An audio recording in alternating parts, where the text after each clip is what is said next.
That's Just Like You by Boiler Beach. I got to flip this audio on here and bear with me a second here as I load this project. Uh, we're going to talk about a whole bunch of stuff that's happening in the world of music tonight. And I'm just starting up my system here because somebody did not fire up the broadcast template. There we go. No, that's not what we want. We want the broadcast template. There we go. Broadcast dummy. Ah, there, that's a lot better. All right. So, we're going to talk tonight about stuff that's going on in the world of music, stuff that's happening on Spotify mostly, but I think Spotify is getting a bad rap here, and I'm going to tell you why. And I'll be talking about that a little bit tonight as we delve into things, some interesting stuff developing in the world of music. I was watching a couple of doom and gloom videos by some YouTubers today. Oh, hey, what do you think of the curls? This is like all natural tonight. Um, so we're going to open up the chat room. I'm going to get rid of that video. That's Just Like You. That is by Boiler Beach. Those guys are from Kincardine, Ontario, Canada. Check out their music wherever music is sold at indietunes.com or indietunesrecords.com. Check it out there as well. We got a whole bunch of new music that's coming out the next little while. White Lace and Black Leather just came out. The title track off Helix's second studio album on an independent label. That was 1981, the title track for it. And the next single coming out by them is When the Fire is Hot. We've got a single coming out by GM Blacktop called You Just Don't Know. And we got a tune called Exhausted. This is about, a lot of people could relate to this one. Its release date is this Friday, September 26th. It's called Exhausted. It's by a band called Angry Hill. They're out of Boston, Massachusetts. And we got a new single coming out by Lone Wolf Country from Nova Scotia. Cool song. This is about wildlife and wildlife preserves and all that great stuff. It comes October 24th. It's called Hope Can Make the Eagle Fly Again. So it's a really interesting video on interesting take on wildlife and wildlife management. And I believe that we're working on getting some ability to use logos on the artwork. So we may be updating the artwork on the release itself, but it comes out on October 24th. That is Lone Wolf Country. They're from Nova Scotia. You're going to want to check out them as well. So what do we got going on tonight? Well, we're going to talk about some stuff that's happening. It's been happening in the world of music for a little while now. And there's a lot of concern over licenses that you grant Spotify in your terms of service as a musician or creator using Spotify. The thing is that in order to have access to a service, you literally have to agree with their terms of service or just don't get the service. There's nothing negotiable in the terms of service. So when you accept those terms, you accept them knowing that there's a whole bunch of things. Now, everybody's getting excited about this licensing piece that Spotify has in their license agreement. Now, you got to remember, they're a huge corporation. They're publicly traded. They're trying to protect themselves against lawsuits, copyright infringements, and all kinds of other things that people could bring against them. Remember, in the good old USA, if you want to make some money, sue somebody, right? So there's people looking to sue Spotify. And so Spotify is trying to indemnify themselves as much as possible from things like copyright infringement, from things that, for example, a struggling artist could prove loss right? Or damages. If you can prove loss or damages, you can get award money for damages, right? But you've got to be able to prove them in a court of law. And I'm not sure what the threshold is for proving damages, but I believe that financially, if you can prove financial damages caused by an entity because of something they failed to do, or they failed their due diligence in warning the user, then they're open to lawsuits. But I'm sure that Spotify has some of the most talented lawyers in the land that has helped them draft up these legal licenses agreements. So here's an example. This is the foremost thing. Think about ingredients in dog food, for example, or ingredients in anything. If the first ingredient is sugar, you better run for the hills, right? If the first ingredient is something wholesome, then it's probably going to be a really good product, unless they got a whole bunch of other crap like BHT and all the other stuff in there that can make it not so healthy for you. But here's the thing: we could potentially protect ourselves by understanding a little bit more about what these license terms actually mean. Now, I'm not a lawyer, and I don't pretend to be a lawyer, and I'm not, this is my disclaimer, I am not giving anyone legal advice here. What I'm doing is questioning everyone else's panic about what Spotify supposedly is doing. And so there's some things that need to be explained that I think are things that not everybody thinks about, stuff that you should know. This is definitely stuff you should know, or stuff you didn't know. And I'm going to try to enlighten you as best I can based on my misguided look at this. But I think I have a rather balanced view of this. So what I want to say about this is, when you're uploading music to Spotify, you first of all have to agree to terms of service. Now, when you are uploading through DistroKid or TuneCore or CD Baby or one of those, you are agreeing to their terms of service. And those terms of services also include the terms of service at Spotify, but the terms of service for iTunes and all the rest of them. And guaranteed, if you look at the user end agreements, the end user agreements, they're all very similar in their legal reckoning and their legal language to protect the organization from liability, being sued over copyright infringement, and all those, and trademark, all those kinds of things. So all the language in there is to indemnify them and to reduce any chance that someone could successfully sue them for one of those kinds of things that I just mentioned. So it's really important that you protect your music. And this is why I'm doing this podcast tonight, mostly to talk about how you can protect yourself against this kind of stuff. But there's some really weird shit going on, and we want to get into that tonight. I want to talk about that. And I'm hopefully going to be able to share with you some really, really cool insights. So, insight number one: in their agreement, you are giving them license for a number of things. But the first thing they say is you retain ownership of your user content when you post it to the service. You retain ownership.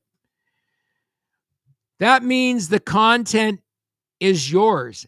Any derivative of that content is yours because you own the root. Where anything is derived from that work will have your digital fingerprint on it if you properly protected yourself in terms of having the right metadata embedded in your tracks. If you don't, then you've got a problem. You will have a problem. And the problem that you're going to have is that you won't have the control that you think that you do have. So you need to make sure that, first of all, that your intellectual property is protected. When I say intellectual property, there's a couple of things that come to mind there. One of those is the written work itself. So the first order of business for any artist is protect yourself. Now, how do you go about protecting yourself? Well, one of the ways of protecting yourself is making sure that your music, the written work itself, is registered with a performance rights organization. Now, in Canada, you got one choice. It's called SOCAN, SOCAN, all uppercase letters. And they are there to protect your music from someone using the written work, okay, which is the work itself.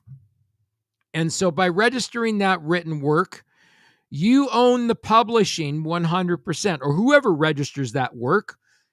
And then what you want to do, I always instruct our artists to use BMI as the American counterpart, because BMI is the oldest and well-established organization over in the US, and they have great licensing agreements to be able to help collect royalties on your behalf for performance rights royalties.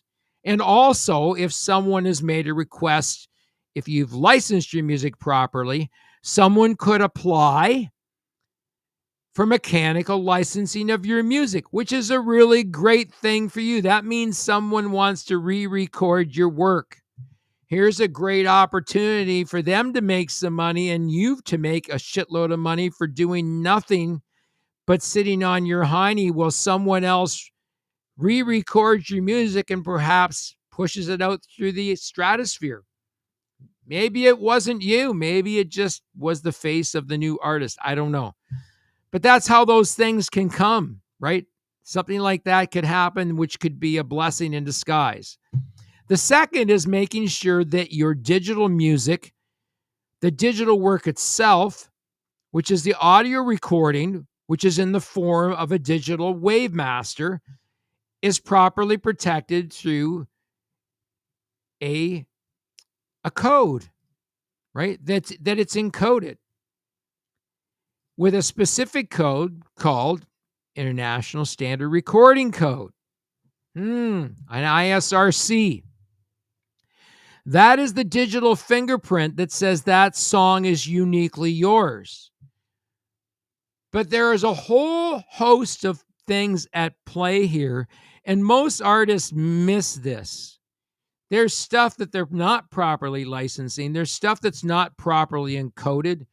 We found countless videos on YouTube that do not have their master tracks with embedded code so that they can claim all rights to that video, and anywhere that video or its likeness is used, it allows us to continue to collect royalties on it. So derivative works are the same way. If you own the fingerprint will be traced back to you. You will earn a portion of those royalties, or you'll have the right to claim all the royalties on behalf of the artist because the artist is you. And if you properly trademarked yourself, then you don't have a whole lot to worry about. It's probably a good idea to trademark yourself now, especially with what's going on. And there's a whole bunch of alarmists out there. I watched a video by this woman on YouTube, calls herself Top Music Attorney, and it's just not you. Music streaming is broken now, and that's Venus Theory. He's another YouTuber. They're sounding the alarm bell, but I think in many cases, Spotify is getting credit for things that isn't necessarily in Spotify's lane, although Spotify goes to great lengths to protect themselves, to indemnify themselves from liability. And that's what any great organization will do.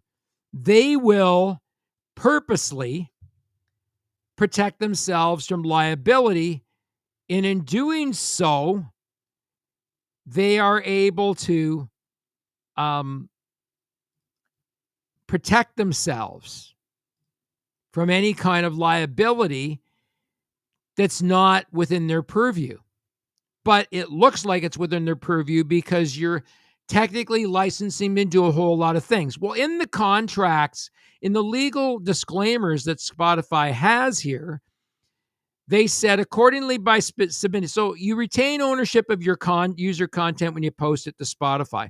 However, in order for us to host and or make your music content available on the Spotify platform and third-party platforms as applicable, and to provide our users with certain features and functions, we do need a limited license from you to that user content.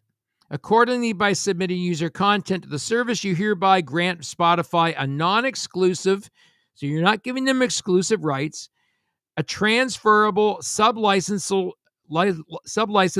royalty-free, fully paid worldwide license to produce, make available, communicate to the public, perform and display, translate, modify, blah, blah, blah, blah. Anyways, you got to get into all of that. But what it really essentially is saying here is that it allows them to create short introductions of your music for the purposes of marketing it. So if you go on iTunes, for example, you get to play the first 30 seconds of the track. Well, you have to have that licensing in order for, and if you didn't specify the part of your track that you want them to use, if you're going to let them decide what they want to use, they use a portion of your song as a preview to their subscribed service. And what they're trying to do is use your music and others' music to get more subscribers. And in doing so, they're using your music to advertise and get people on there. The great thing about it is if they're using your music, they're helping you get new subscribers. And that's the part that I think people are missing, is that they can actually help you get new subscribers everywhere. So if you've properly set up a Linktree account and linked all your social media, your YouTube, the YouTube for your record label. We have a YouTube channel. We broadcast this show every week on the YouTube channel because, as you know, Facebook takes the videos down every so often because they're running out of space. So every single live show that we record is on our YouTube channel. You could go to our YouTube channel, which I would encourage you to do. Just YouTube Indie Tunes Records, and it'll pop up there. And you can go there. We have 300 and some odd videos up there for you to peruse and check out our live podcasts, different artists, interviews, all kinds of really, really cool content, including music videos. Everything up there is music related or art related. And the idea of this is to, reach out and develop a community amongst the artists on our label and hopefully pull in a greater community that appreciates their music and they can find their support there. Spotify always has and always will be a payout nightmare for everybody except the people that negotiated the contracts with them. The major record labels negotiated the contracts in order for Spotify to be a startup in the first place and get shareholders even interested in investing in them. They had to have massive catalogs of music. Well, how do you think they did that? They did that by negotiating contracts with every single major record label that were rights holders because they largely owned the catalogs of music by almost every mainstream artist out there. So if you're going to be represent yourself as a legitimate licensing service and a legitimate streaming service, you better have one massive big ass catalog if you're going to attract premium users. And Spotify has the largest catalog of music out there. They have ebooks, they have podcasts now. They are doing a little bit of everything, even videos now. They're supporting a music video format. It's a bit restrictive, but the idea of it is to have the visuals and the music convey the art without subtitles, without, lower thirds and stuff like that. I'm going to go to the chat room. Hopefully people some there. They got some questions. My wicked twin has joined the party. SoCan, that's right. And then he says, Sound Exchange too, that's right. Keith Hill says, SoCan, last time I checked, doesn't like you using ISRC codes. No, they don't use ISRC codes. They give you what they call an ISWC code. Now, the ISWC code is equally as important as the ISRC code. Here's Brent going to post this again. ISRC codes are fairly easy to fill out. A readily available form at SoCan every day of the week. But the place you want to register your ISRCs is with an organization called Sound Exchange. And it used to be called, if you're in Canada, Connect Music Canada or SoproQ. Now, SoproQ is a licensing organization that can collect all kinds of rights on your behalf, including sync licensing. And they can license your music for podcasting, for movies, for musical scores, all kinds of things. And we highly encourage our people to register with those. And you'd be surprised at the litany of people that are not registered, who are not registered with formerly Connect Music Canada or now SoproQ. I'm not really big on SoproQ, and if you DM me, I'll give you the lowdown on that. However, it is another way to protect your music, another way to get your music sync licensed. And I'm encouraging people to use it because your music is fully registered if you've properly published it with a PRO like SoCan. They will give you a work number that starts with the letter T as in Tom. And there's a bunch of numbers that follow that. That is the ISWC, which stands for International Standard Work Code. That gets assigned to your written work when you register it with a performance rights organization. So in Canada, we have SoCan. In the US, we have ASCAP, we have BMI, we have CSAC. My recommendation here, if you're registering with SoCan, they give you an option to join an American counterpart, join BMI. I believe BMI has their game together a little bit better than ASCAP. But if you do, either one will do. CSAC as well. Their job is to sniff around and find out where people are looking to use your music, right? And they can also grant licensing on behalf of you. But through SoproQ, it's a whole lot easier, and they'll collect the rights, the royalties rights, if your music gets in sync play. So that's a really cool thing about being registered with them. Registering with those organizations isn't always ISRC work, but Sound Exchange, for example, is. When we upload your music here, when I upload artist music here, we are uploading the music directly, and we use our own ISRC codes or the ISRC codes generated by the artists themselves. Some of them have their own artist-specific ISRC. Some of them just prefer me to use the labels. It's a lot easier for me because you don't have to remember to generate a new ISRC every time we publish a track. So if I'm generating the the ISRCs, they become specific to the artist once they're registered anyway. They don't belong to the record label. They really belong to the artist. The ISRC registers the digital wave master. I'm going to say that again. It registers the digital wave master as belonging to the owner of the digital masters. Now, if that's you, kudos to you. If someone else paid for those digital masters, they're technically the rights owner and should either be assigned rights or they may have some kind of agreement with you for a recoupable. You better check that out. Very important for you to know. But if you own 100% of your rights to the music, meaning that you have the ISWCs, International Standard Work Code, for each song, and an ISRC for each song, that's great. Now, reissues are a whole different thing.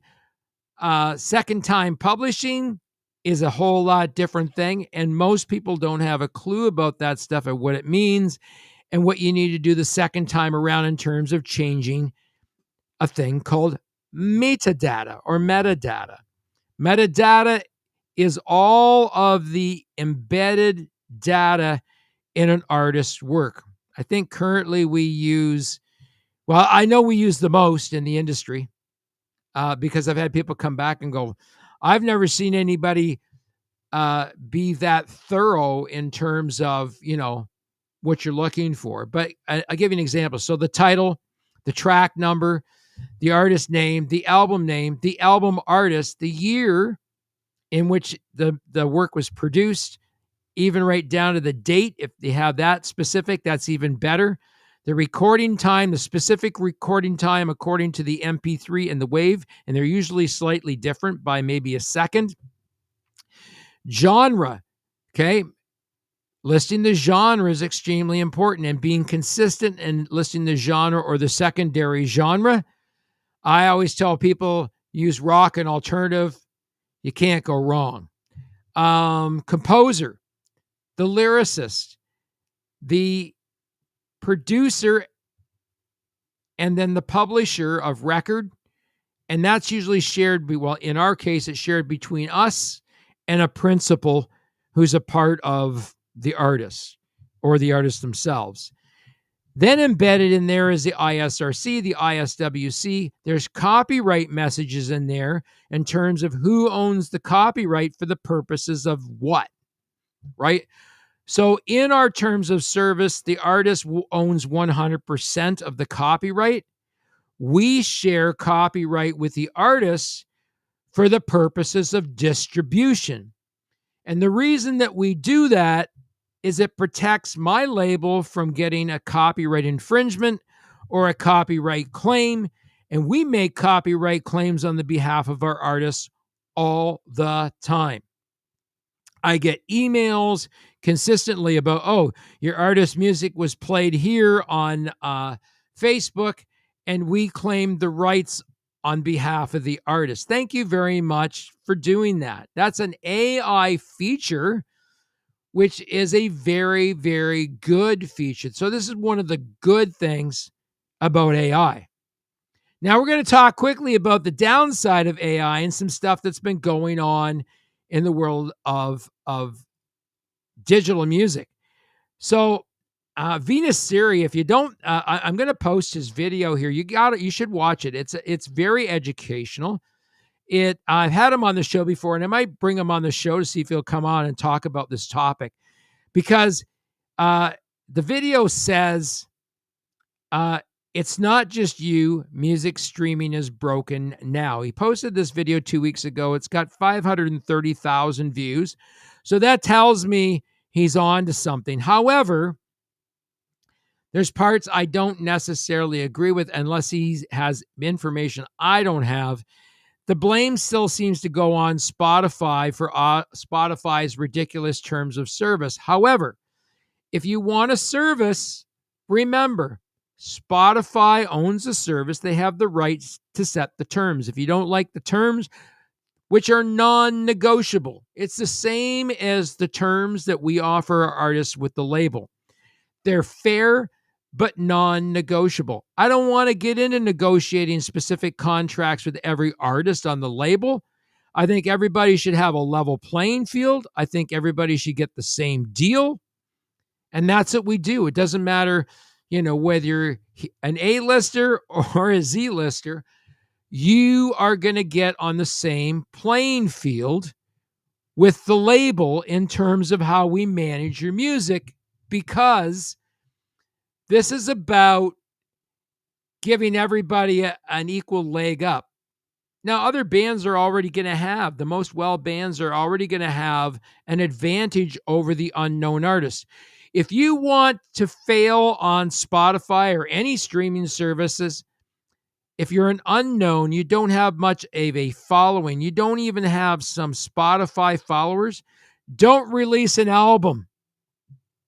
Do not release an album. If you are an independent artist who's relatively unknown, do not release an album. It's not going to get the traction that you hope it will. If it does, it may be luck or by golly. But typically without a following these days and getting people on your following to stream your music, which moves it up the algorithms so that it's more discoverable, according to Spotify and iTunes and all the rest. They all work on an algorithmic system. So if you want your music to end up in algorithmic playlists, don't release an album right away. Release a waterfall towards the release of your album and have a story for every single release that you have. So think of the story behind the song. So here's another thing that we do in the metadata. We embed intimate information that only the artists themselves would know about their work. That is a feature that we offer our artists in terms of embedding metadata. We embed a very specific story about the track, and the artist keeps record of that. It's their job to keep record of that. They and we work collaboratively to make sure that the music is published properly. And in that whole process, right, we're looking at every aspect of uploading an artist's music and making sure that they are 100% protected to the best of our knowledge and with the research that I've done to date. I eat and sleep and breathe this stuff called digital publishing, and I think I'm getting pretty good at it. Those that work on the record, that have come on the record label, say, holy fuck, too much information for me. I just need to know this. And there's a lot of moving parts behind the scenes in terms of publishing music. It's not just as easy as throwing your music up there, like throwing, Velcro at a board, at a fuzzy board and making it stick. It's not like that. There's a whole lot of moving parts that you need to coordinate in order to successfully execute a digital release, I think. And even then, there is no guarantee. But, we've had some great successes doing that with Helix Music, with Brother Leeds Music, with different artist music on there. Boiler Beach is another one that's been doing waterfall releases, single releases, as they're building a catalog of music, and everything on Spotify, iTunes, Deezer, Tidal, all the streaming services is now highly driven. And I'm going to say highly driven, right? It's highly driven by the fact that, that there is this ongoing algorithm that drives everything on the services. So these end license user agreements, you're granting Spotify license to do a whole lot of things, but essentially that could boil down to people taking your song and doing a derivative work from your song, which means sampling your song and using it. But if you publish a song, you have to put that disclaimer when you're publishing the song that you're using a sampled work. And if you're not using a sampled work, you can be subject to all kinds of legal ramifications. And there's recently a court case where a person fraudulently getting streams on a fraudulent artist that they created and made $239,000 in streaming royalties has been sued up the yin yang. And they're going to lose everything, including their firstborn, because they violated so many music laws that they're in big doo-doo over this. This is someone who fraudulently created music with the use of AI, fooled a whole lot of people, then gamed the system by using streaming bots, and then adding legitimate artists' music to their dirty playlists. And I know artists who got their music pulled off Spotify because not Spotify, they're aggregators. So their aggregator, whether it was DistroKid, whether it was CD Baby, whether it was TuneCore or Ditto or any of those, would have notified the publisher of records. So if that's you publishing your own music, you might have got a notification that there was a takedown of your music. Now, some aggregators will not allow you to re-upload, or there's a cooling down period before they'll let you re-upload. There are some that will let you re-upload to Spotify right away because they also recognize in the disclaimer, they recognize that there's a possibility that their AI could get it wrong and your music might get yanked. Uh-oh. Well, no big deal there, because what happens is you still get credit for the musical streams that you had to date on there. It'll eventually catch up, because when you republish it, even though when you republish it, you should publish it under new ISRC, because it's technically a new publishing of the track, it will still recognize the digital fingerprint of the song, and you'll be credited for any previous historical streams. I've seen it happen real time. It works as long as you know what the fuck you're doing. But if you don't know what you're doing, you could get yourself in a whole heap of trouble. That's why people come to me to help them navigate this system, because it's a little more complex, mostly, than most artists want to really invest their time and effort in doing. And for some people, as Brent Durner from My Wicked Twin says, it gives me a brain cramp. And so we take some of the guesswork out of this by helping make sure your music is properly encoded. We also make sure that your music's protected. Oh, there goes my camera, right on cue. It's going to start acting up, and I'm going to look like Max Headroom, and a whole bunch of other shit's going to happen. Oh, man. It always tends to go for a crapper whenever oh, there it goes. It restarted because it unexpectedly decided to fuck off.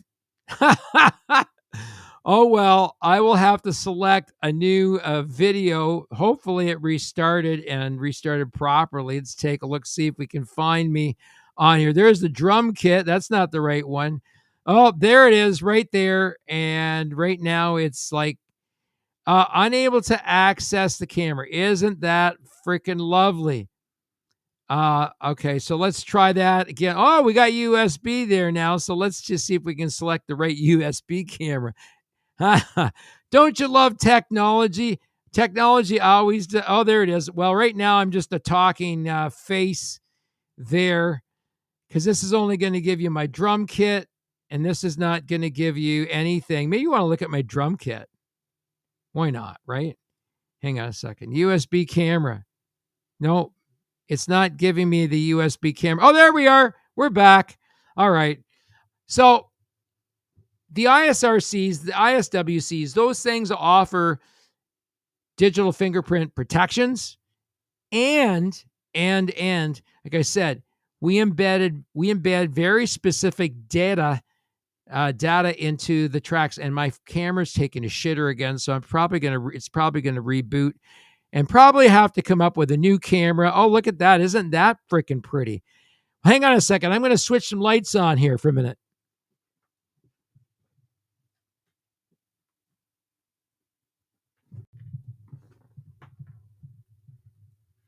All right.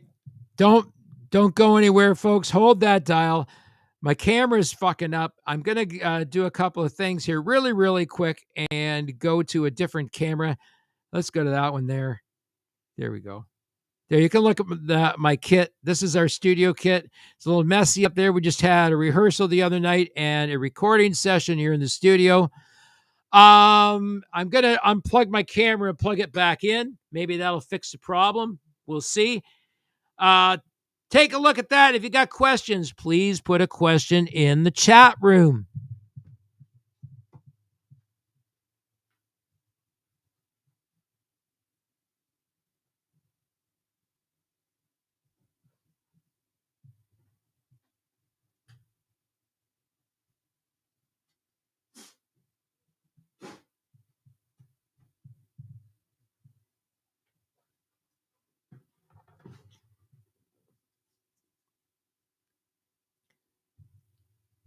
There we go.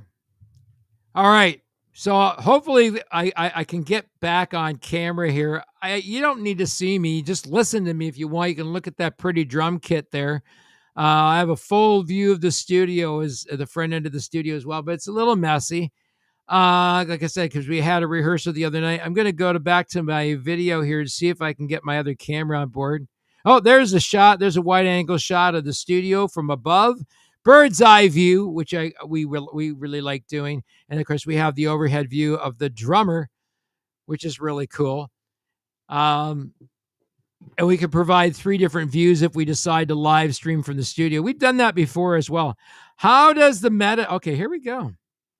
How does the metadata get read and recorded for royalty collection? Well, here's the interesting thing. Because the metadata is embedded in the track, that information is available in the code of the file itself. So the musical wave file or MP3 or whatever the file that contains the music, that metadata is embedded in there and it's readable. And the ISRC identifies that track as belonging specifically to you. And because it's belonged to you, if you have the ISRC properly registered, and there's 2 things that we do. So for me, I use an upload service for Anytunes Records. The upload service I use is a label version of DistroKid. The reason that I use it is it allows me multiple licensing for a number of artists. And I pay a set blanket fee, but I get a whole host of marketing tools that are not available to artists. And it's a perk for someone that's spending a lot more money on DistroKid, right? Because I think as a basic artist, you can join DistroKid for something like $69 a year. As a label, I pay thousands of dollars a year to have access to these tools and access to greater tools like other tools that I use, like Spotify for Artists, for example, Apple Music for Artists. Those are ways that we massage the artist's music and get it out there and draw all those connections, right? We make sure that the music is digitally published. And here's the thing that every artist is missing out on. You should be making at least 1 reel a week, if not 2 or 3 reels a week, featuring your music in the background. Your music is already uploaded to Facebook. It's already uploaded to Instagram. It's uploaded to Snapchat. It's uploaded to TikTok, so you can create your own 30-second reel, pushing yourself as an artist and advertising yourself as an artist and getting, you can even make a call to action, do call to action videos, 30-second snippet videos with your own music playing in the background. By the way, you'll earn royalties off that for every play, and start creating content on a daily, or no, I wouldn't say a daily, even a weekly basis. One reel a week would be cool. Sometimes 2 reels a week. I do sometimes 2, 3, 4 reels a week, depending on what content I have available to me and whether I think people would be interested in interacting with it. What it does is it keeps you relevant, keeps you in the talk with the algorithms on social media services. You can use those 30-second, and I would say no more than 30 seconds. I like to keep mine under 30 seconds if I can, to get my message conveyed. But enough of your track playing in the background. You get to choose that. Have it playing in the background over you talking about what you're doing. So you can set the volumes on both of those tracks to complement one another. You hear me do it all the time. Every week when I do a reel for the show, right? I'm playing artist music on our label. I'm playing their music in the background, and we're earning royalties every time that reel gets played. Man, it's fractions of a penny, but it's fractions of a penny we didn't have moments earlier. So think about this. You could create daily or weekly content on your Facebook and cross-post it to Instagram, and you would get credit for every time someone plays your reel. So play your music in the background and earn royalties off of doing reels. Not only that, you do some reels as a call to action where you can say, if you have a premium subscription to Spotify, please mosey on over to my artist profile on Spotify and follow me. That's all you got to do. Follow me. What'll happen is that user on Spotify will get notified every time you put out a new release. And if they subscribe to Release Radar, they will get notified of any artist they've asked for notifications on releases for off Spotify. It's a great way to get discovered. It's a great way to get reach. And I've said this before. Spotify for independent artists has about 3 things. If you make money, it's secondary. You're not going to make a lot of money off the digital stuff until you have a massive catalog that's being interacted with. So the more content you create, the more quality content you put out there. And remember, push the bar. You set the bar off the last release. You better make the next release the same caliber or better, or people are going to start questioning your validity as an artist. They're going to look at it as, geez, they're not trying to get better. Now, I can honestly say, guys like Keith Hill, Keith is watching, I've listened to his works. There's a guy who's pushing for something better, whether it's performance, whether it's the song itself, whether it is the production quality. All those things go in to make a great track. Brent Durner, another guy that pays attention to that stuff. Helix pays attention to that stuff in terms of putting a quality product out there that they can be proud of, that is at least at par with or even incrementally better than other stuff they've released, right? Remember, it's always in the ears of the beholder. It's up to them to decide what they're going to like, right? And what they're not going to like. So those are some things that we do to protect you. I'm going to post this link to this YouTube video in the chat. You might be interested to watch it. I find that he's a bit of an alarmist. Because again, I believe Spotify is getting the full rap for this. And you got to remember that the digital upload services like DistroKid, like CD Baby, like TuneCore, like Ditto, like all of those, they all signed user agreements with the streaming services. And largely they had to agree to the streaming services having control of and licensing the music for specific purposes. So one of those is going to be resampling. One of those is going to be derivative works. But if the root of your product is protected, I believe you will have recourse one way or the other to put copyright claims on that music. Remember, some content creators are not always creating content for the purposes of making money. They're producing content for the purposes of creating content. So if they are taking your music and doing something different with your music and remixing it or whatever and reusing it, there is a way to collect royalties on that even, and also shut it down through making a copyright claim and a copyright strike against the person. It's a bit of a pain in the ass to do, but you can put copyright strikes in, and we've done that on behalf of our artists. There are ways to copyright strike someone who is using enough of your music that you're concerned that there's a copyright infringement. So if someone on YouTube is using your music or someone is illegitimately using your music, there's a way to register that concern or that complaint and say that you're the copyright holder.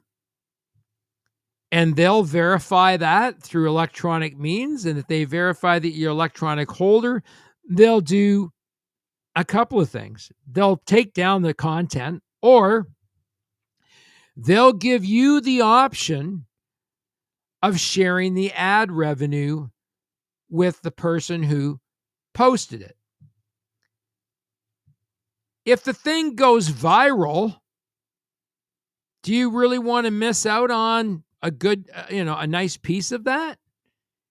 If you largely own the copyright for it, guess who's going to get the biggest share of the ad revenue and the revenue going forward off of that use of that work? It's more than likely going to be you. It is not going to be them because you are the rights holder.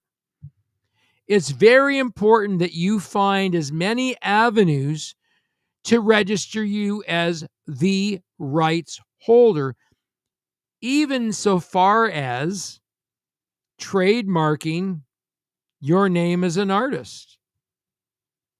That's another way to protect your interests and prove that you are in fact the rightful owner of your product. So all of these things to me are warning signs that tell me that as an artist, and I know this for a fact, I found this out through through experience actually, publishing a video on YouTube for an artist who had created a video without using the encoded Wavemaster as the audio track.